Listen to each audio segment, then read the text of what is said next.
I'm at Total Wines in Tucson, Arizona, and Total Wines is certainly very well known as a great source for everyday and mid-price wines. But did you know that they have a high-end collectible section? A section with wines such as First Growth Bordeaux, Grand Cru Burgundies, and Cult California wines. So I thought we'd stop by here today and speak with Gil Fraijo, the wine manager at Total Wines, and ask him what collectible wines he would like to see collectors add to their collection or to use as a special gift. Could it be a First Growth Bordeaux? Could it be a Grand Cru Burgundy? Let's head in and we'll speak to Gil.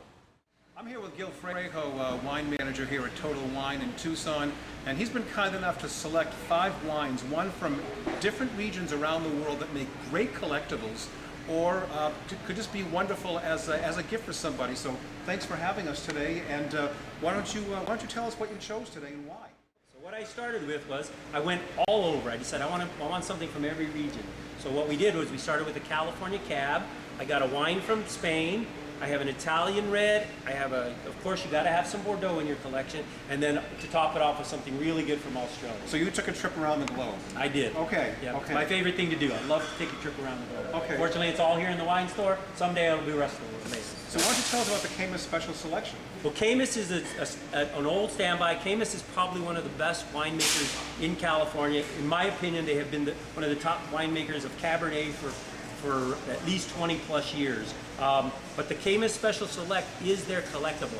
Twice it has been on the Wine Spectator #1, and so it's just a wine that it's big, it's rich, it's full. It's the kind of wine that has that tannins, and Camus in particular designs it to last forever. So that's what makes it a collectible. And this is 100% Cabernet? It's 100% Cabernet, and it's in brand new French oak barrels, and it's something that if you want to have California Cabernets in your collection, you have to have the Camus. Sounds perfectly yummy. Just sounds wonderful. It's beautiful, and it'll age from most experts say it'll age from 10 to 20 years, anywhere in between there, okay, depending on the vintage. Okay.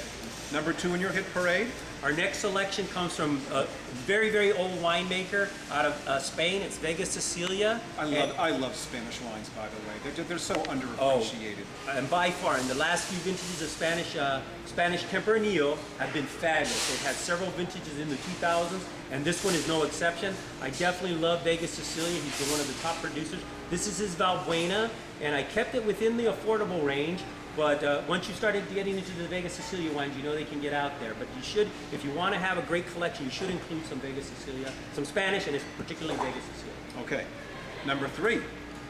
Number 3, one of my all-time favorites. I've had some older vintages of this, and they've stood up very well. Just about 5 years ago, I had a 1977 Sassicaia. This is the 2007 Sassicaia. And the reason I picked some of these younger vintages was because of the fact that when you buy a 2007 Sassicaia, you got a good price on it now. It's about $200, so it's a pretty good price. But in future years, if you drink it in 20 years, it's going to cost you about $1,000. So it really is a collectible. It shows that the value of the wine increases over the years. Sure, and this is from the Bolari area of Italy, sort of right near the coast. Great climate for these wines. I mean, this is just an outstanding choice. Either for a collectible or for a great gift. I'm just waiting for somebody to gift some of these to me. Yes. But that may be a while. Well, the Sassicaia is actually one of the original Super Tuscans too. So yep. It's a Super Tuscan. Sure, sure. And the grapes in this one, some Cab Sangiovese probably. It's a Cab Sangiovese blend. Yeah. Depending on the vintage, it's usually a Cab Sangiovese blend. Great. Sometimes more Cab, sometimes more Sangiovese. Great. Okay. On the 4th one. Our 4th wine comes from Bordeaux, because you can't have a collectible, you can't have a collection without having Bordeaux. It's just not possible. If you want to have a true respectable collection, you got to collect Bordeaux. Well, I picked one of my favorites over the years, and the reason I picked this is Chateau de Cru Beaucaillou. It's one of Bordeaux's super seconds, is what it's called. So that means it's not a first growth, it's a second growth, but it's so well done, and it's really at a quality level of a first growth, so they call it a super second. So technically, it should be a first growth. If they ever change the judgment of 1855, it should be a first growth. And you know something, in certain vintage years, these are every bit as good and as tasty and as ageable as first growths. Right, that's the whole idea of having a super second.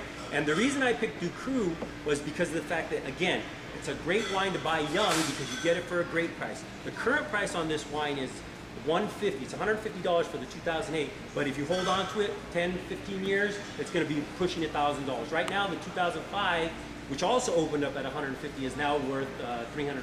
Right. And rising. And again, I mean, these are all wines at this level that you should keep in your cellar, to try to be patient, not pull the cork on them for maybe 6, 7, 10 years worth of time. Really give them a chance to come into balance. If you can be patient, you're going to have quite a treat on your hands. Right.